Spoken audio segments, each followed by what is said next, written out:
So మనం నాసిక్ శాసనం ప్రకారం గౌతమిపుత్ర శాతకర్ణి యొక్క టైటిల్స్ బిరుదుని చూద్దాం. First of all Agama Nilaya means యజ్ఞ యాగాల్ని పర్యవేక్షించిన వాడు. సెకండ్ వన్ క్షత్రియ దర్పమాన మర్దన మీన్స్ క్షత్రియుల గర్వాన్ని అణిచినవాడు. వినవర్తిత చతువర్ణ సంకరణ అంటే వర్ణ సంకరణ కాకుండా కాపాడినవాడు. షహరాట వంశ నిర్వశేషకార షహరాట వంశాన్ని నిర్మూలించినవాడు.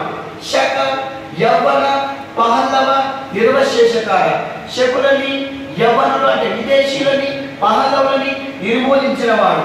త్రిసముద్ర తోయ పీత వాహన తన గుర్రానికి 3 సముద్రాల నీటిని తాపినవాడు.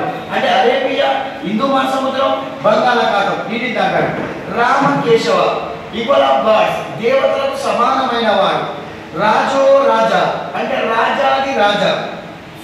వెనకటక స్వామి ఈ బిల్డర్ ఆఫ్ వెనకటక సిటీ వెనకటక నగర నిర్మాత.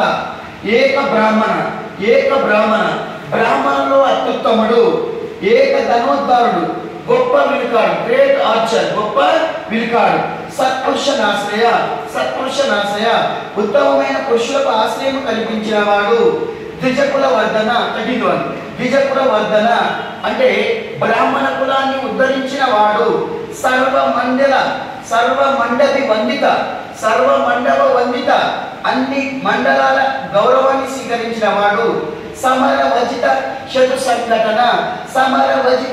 సంఘటన అంటే అనేక యుద్ధాలలో శత్రువులను సంహరించిన వాడు. 16 అపరాజిత విజయ పతాక అనేక యుద్ధాలలో తన పతాకానికి ఎదురులేని వాడు. శాతవాహన 17 శాతవాహన యశో ప్రతిష్టాపనోపకార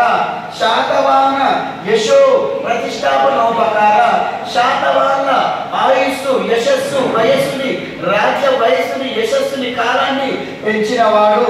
కుల విపుల శ్రీకర అన్ని కులాలను గౌరవించిన వాడు.